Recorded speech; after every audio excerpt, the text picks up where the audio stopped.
سلام، من احسانم و امروز با اولین برنامه‌مون در خدمت شماییم. قراره که توی کمتر از چند دقیقه یه سال خبر شلوغ خاورمیانه و دنیا رو جمع جور کنیم تا برسیم به اخبار جنگ 12 روزه ایران و اسرائیل. آخرش هم با یه تحلیل جمع جور و چند تا شوخی بی‌ضرر خداحافظی کنیم. بزن بریم.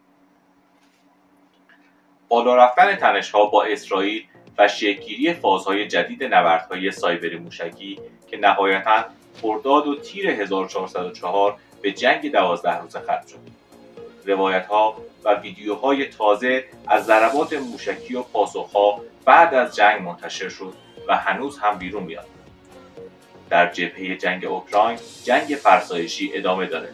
کرملین اروپا رو به کارشکنی متهم میکنه و امیدها برای پایان سریع پایین اومده.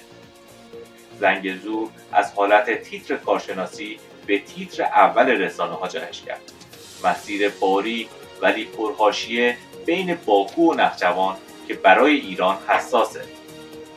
همسویی تهران با مسکو و پکن پررنگتر شد، از بیانیه‌ها تا یادآوری توافق‌های بلند مدت، از میدان سخت تا جنگ روایت‌ها. خب میرسیم به جنگ 12 روزه ایران و اسرائیل. جنگ از 23 همونطور که هممون البته میدونیم، جنگ از 23 خرداد 1404 شروع شد و تا 4 تیر همون سال ادامه داشت، یا همین امسال باشه. موج‌ها موشکی و پهپادی و نبردهای اطلاعاتی پشت صحنه بود بیشتر. و تحلیل‌ها میگن که این نبرد فقط موشک نبود. نمایش جنگ ترکیبی بود، از سایبر تا عملیات روانی. بعد از ماجرا هم اسرائیل حتی بخشی از تصاویر اصابت‌ها رو از طبقه بندی در آورد که نمونهش همون برج حیفا بود که تصاویرش رو الان می‌بینیم.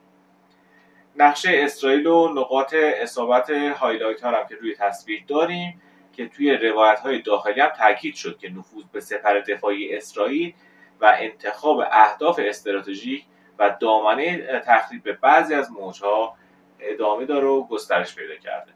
به زبان ساده هر دو طرف فهمیدن که دفترچه راهنمای جنگ 2025 نسخه بروز شده از ترکیب موشک و سایبر رو روایته، مثل بازی‌های پلی استیشن که DLC جدید گرفته باشه.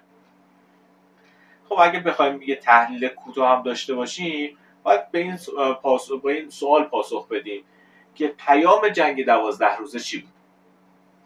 من خودم با توجه به داشته‌های خودم 3 نتیجه گیری کلی کردم. یکی این که بازدارندگی منطقه‌ای وارد فاز چند لایه شده.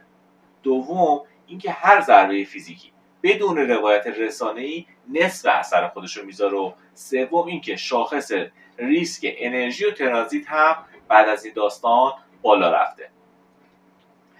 در نتیجه هر بازیگری که قصهش رو بلد نباشه تعریف بکنه قطعا نصف قدرتش رو جا گذاشته.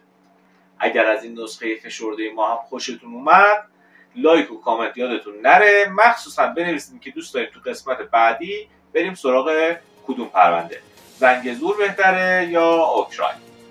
از اینکه با ما بودید ممنونم. خدا نگهدار.